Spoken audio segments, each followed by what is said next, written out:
በስመ አብ ወወልድ ወመንፈስ ቅዱስ አሐዱ አምላክ አሜን። ግንቦት 5 በዚህች ቀን የካህኑ ኬልቅዩ ልጅ ታላቁ ነቢይ ኤርምያስ አረፈ።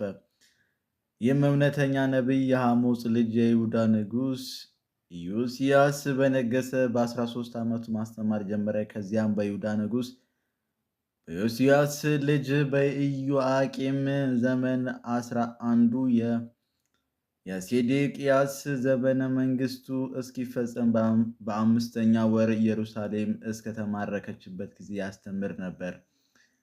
ስለ ራሱ እንዲህ ሲል ራሱ ተናገረ። የእግዚአብሔር ቃል ወደ እኔ መጣ። እግዚአብሔርም እንዲህ አለኝ፣ በእናትህ ማኅፀን ሳልፈጥርህ ወደድኩ፣ ከእናትህ ማኅፀን ሳትወጣ መረጥኩ፣ ለሕዝብህም መምህር አደረግኩ አለኝ። ይህም ነቢይ የእግዚአብሔርን አምልኮና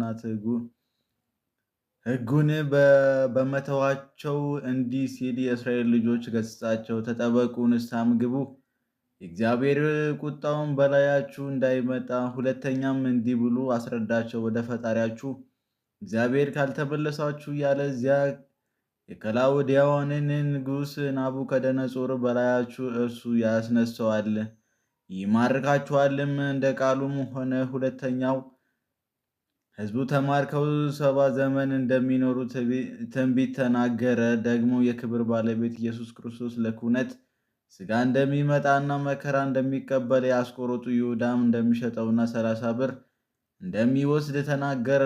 ስለ ብዙ ሥራዎችንም ተናገረ። አይሁድን ግን ሊገድሉት ወደው ገርፈው አስረው በጉድጓድ ውስጥ ጣሉት። እግዚአብሔር አዳነው። እርሱ ግን ስለ እርሱ ይለምንና ይማልድ ነበር። እግዚአብሔርም ስለ እርሳቸው ወደ እኔ አትማልድ፣ እነርሱ ከክፋታቸው አይመለሱምና አለው። ናቡከደነፆርም የኢየሩሳሌምም ሕዝብ በማረከ ጊዜ ከእሳቸው ጋር አልተማረከውም።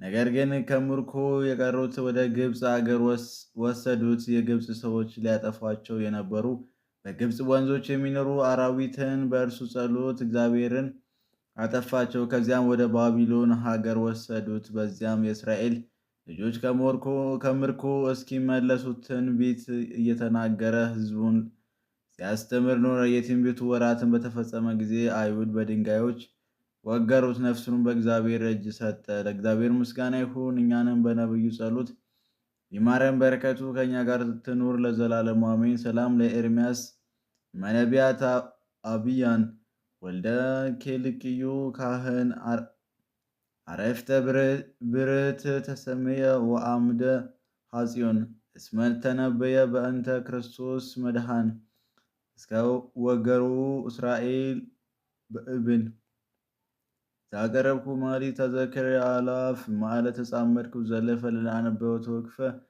ዘዴትየ መጽሐፍ እንተረሰከ እግዚኦ ጸራከ መበለት ወኩፈ እማእለ አቡ ቡላን ዘተረፈ ነቢያት ቅዱሳን ወሐዋርያት ሰባኪያን ሰማዕታት ወጻድቃን ደናግል ሀዲ ወመነኮሳት ሄራን ባረኩ ጉባኤ ዛቲ መካን እስከ አረጋዊ ልቅ ወንውሰ ሕፃን ለዘጻፎ በክርታስ ወለዛ አጸፈ እንዘ ይድረስ ለዛነበቡ ወለዘተረጎሙ በልሳነ አዲስ ለሰማሃ ቃሉ በእዘነ መንፈስ በጸሎተ እሙ ማርያም ማራቂተ ኩሉ እምባሰ ሙረ ይማረነ ኢየሱስ ክርስቶስ ሙረ ይማረነ ኢየሱስ ክርስቶስ ሙረ ይማረነ ኢየሱስ ክርስቶስ